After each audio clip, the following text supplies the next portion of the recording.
jackhammer out the floor, this concrete, in this little trough area to get, this is where my drain is going to be eventually, because that'll be center of where the bench is and where that back wall is. So, sorry, not where the X is, but over here. So I have to do a little trough area. The concrete's going to be either I anticipate 4 inches thick. It could be as much as 6 inches thick. So I have a blade to cut through that concrete, and along those lines I will cut a line as deep as I can with this blade, which will give me about 3 inches, and then that one there about 3 inches, and then going across this way. Once I've done that, I'll get my jackhammer out, and I can jackhammer out all this concrete down to the dirt. Less than an hour later, maybe about 30 minutes, 40 minutes or so. Relatively easy to take out. When I say easy, I said 4 to 6 inches of concrete. We're right at 6 inches, which is okay because it can't go on forever. And this is after the pour.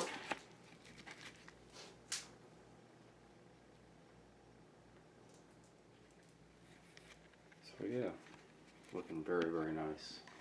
When I first came in, I screeded out some thin set on top of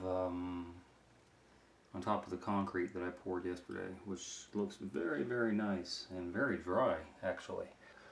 But I got this smoothed out really nice and even, and all the way up around the drain very nicely. So the symmetry is perfect from front to back, left to right, which is the whole point of going through all that. And we're good to go. And putting the pan liner in is next. Day 3 was actually pouring the pan. All my wallboard is up. It's all mudded and looking nice, and yeah. Durarock for benches always. Durarock for curbs always. You don't always have to do the buttering. The buttering meaning, okay, so this is sheetrock mud because it's sheetrock. This is thin set, this is thin set, right? So you want to match the material. So if you're using Durarock, use thin set. If you're using sheetrock, use mud, sheetrock mud. And do it well, because you got to follow this with the tile. I do little things different. Well, I do a lot of things different. I know I'm going to be red guarding this. Aqua Defense, Hydrovan, 8+9, whatever you decide to use. If it's a liquid topical membrane, I found that it all sticks to thin set better than it does mortar. So I always screed out some thin set up against my shower pan liner back there so that my red guard will stick really well and fill the gap if there's any. And then also around the drain, because this is Achilles heel. So I want my red guard. So by the way, when this is dry, I'm going to run very thick bead of white silicone along the edge of that drain. Then when that dries, I'll be red guarding, overlap the red guard with both the thin set and the silicone. This is Achilles heel, no water will get in there. People talk about a lot of things about me. People talk about the wallboard could be red guarded, and therefore you could put it in first and then put your pan material up against it so you don't compromise your wallboard. Yeah, you could do that in theory. Why?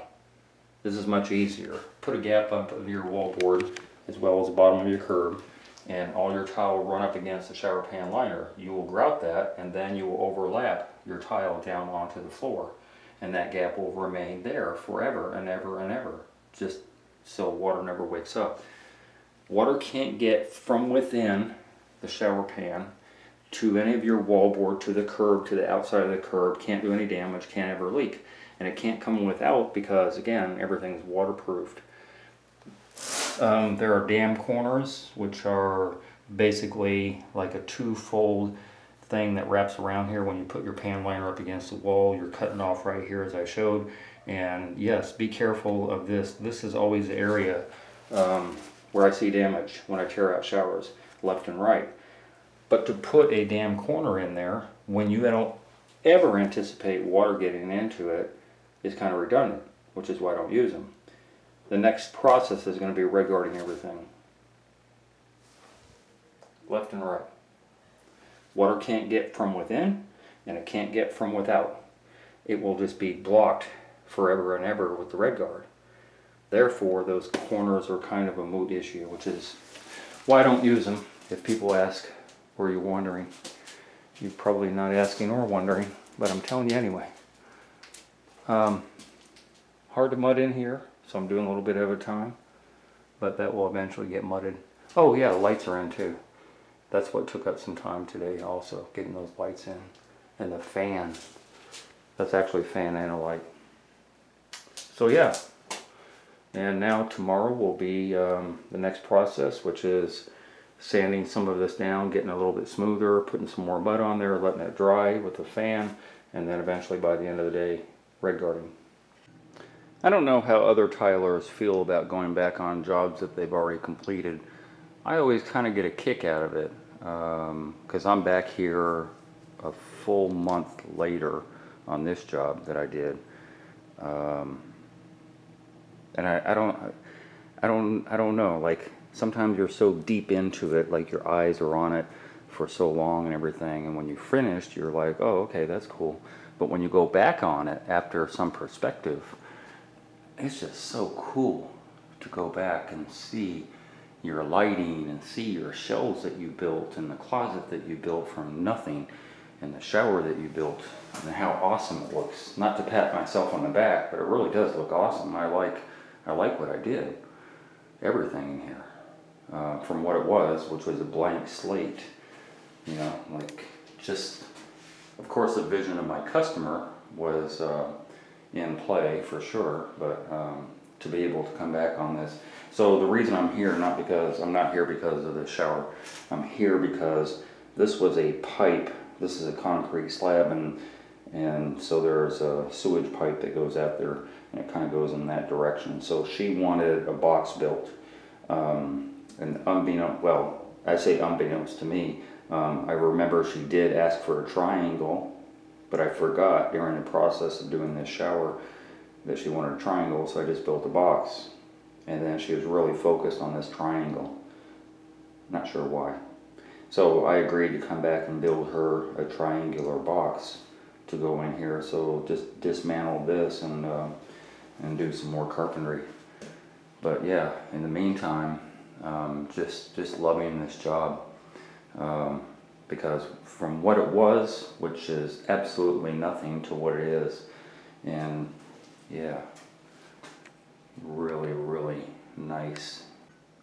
And it's not that we don't make mistakes. I don't think there's a tiler out there who believes that every job they do is perfect. You know, we're trying the best we can, and most of the time things work out, but I think we keep it close to our chest. I think the only mistakes that are made are those which we know, and we're more critical of ourselves than our customers, because obviously when we're trying to strive for that perfection and we fail at even a couple of small things, there's some mistakes in here that I don't particularly like, but you know, it's not like I could do anything about them, but I try very hard not to make mistakes.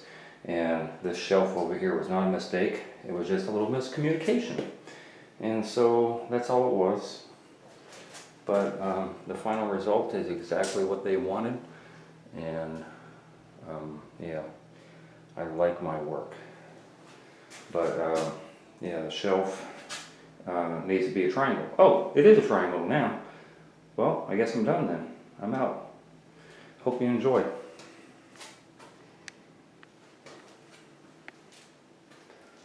Hey, if you enjoyed that video and you learned something, consider being a Patreon member. $5, $10, $15 a month would help me greatly produce more videos. I make nothing from YouTube at all. If you're going to call me for advice, please donate $50 for 30 minutes. My link to my PayPal and my Patreon account is down below. And if you haven't already, hit the subscribe button and hit the bell so you get immediate notifications as soon as I post videos. And thank you very much for your support.